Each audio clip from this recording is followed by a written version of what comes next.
I usually pull out a camera that's a little bit more professional and I usually get off the couch, but I just had something to say and I thought I'd just make a video.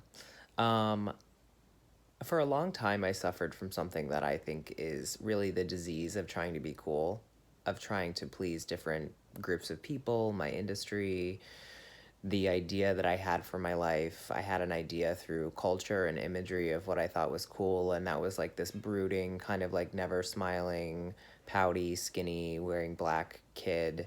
And I wouldn't say I worked hard to live up to that, but I molded my image after this idea of what I thought was cool.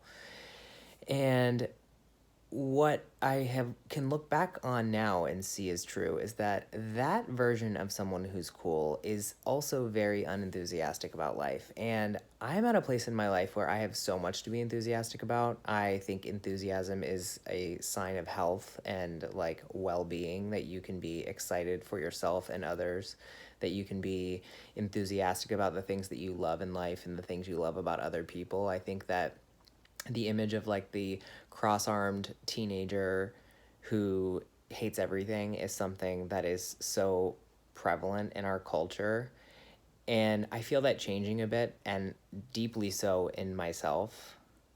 I had to give that persona up, and part of giving that up means that I dress a little differently, I feel differently, I take care of my body in a different way, and I no longer walk around like I don't care about shit, because I deeply care about shit, and I'm not afraid to admit that. And I think for a long time I really was. I used to keep these journals that were about trying to find my tribe of people who really deeply cared and wanted to have an honest, heartfelt conversation. And I would feel like I would go to work and couldn't have that conversation. And then I would save that for some like Marianne Williamson conference or some journal or some select group of friends who could hear it. And I had to keep them separately. And I didn't know how to integrate the two. And I think moving to Los Angeles certainly helped me integrate the two. And finding other areas of my life that I'm passionate about, like psychology and going back to school, has really helped make me a more enthusiastic person.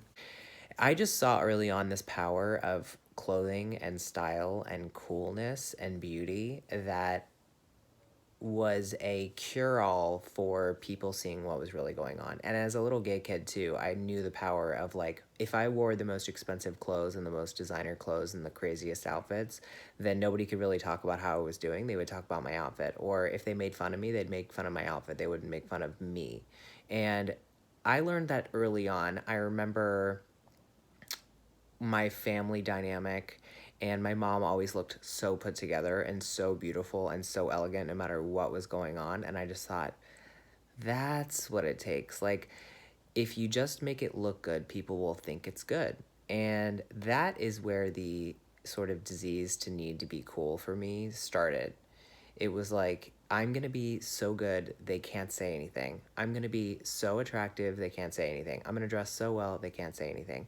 And, when all is said and done and that performance is over, all of those things just stack up and accumulate. Anything I'm worried about, anything I was worrying about at the time or couldn't get through or was denying, was just piling up. It's just sits there waiting to be looked at. And the process for me of going back to school and of pulling away from fashion a little bit and pulling away from the performance on Instagram and all of that has really been about a deep inner looking at what I'm about, who I am, what other people are about, finding compassion and empathy for other people. Like, everything I avoided was just sitting there waiting for me. And when the performance went away and I was curtains drawn and all the lights are out, like, I had some stuff I had to wrestle with. And that's an ongoing process for me, but there's a reason why we all love Instagram and why the validation feels so good and why we love shopping and why we love to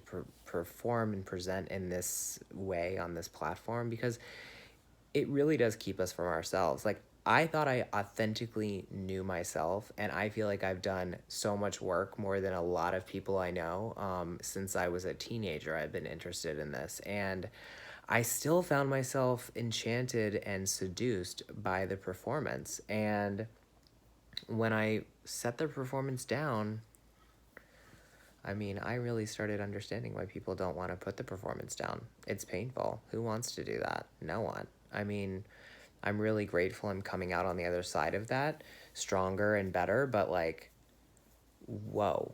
I mean, the attention from other people and the validation and all of that just feels so good. It's like a warm cocoon. I mean, I had a lot of trouble putting it down, and without it, still some days I'm like, who am I? What do I stand for? Who likes me? Who are my friends? Who do I enjoy being around? What content do I enjoy viewing? It's like this entire new coming of age that I thought I had already done when I came out in my teenage years, in my early 20s. And it's like, the work never stops, you know? And it's not work like, it's not bad. It's not like, oh, this is all so, it's heavy work. It's all, there's so many great times too. But in putting down my need to be cool, I have found something authentic that can't be taken from me. And that's all I really wish for anyone.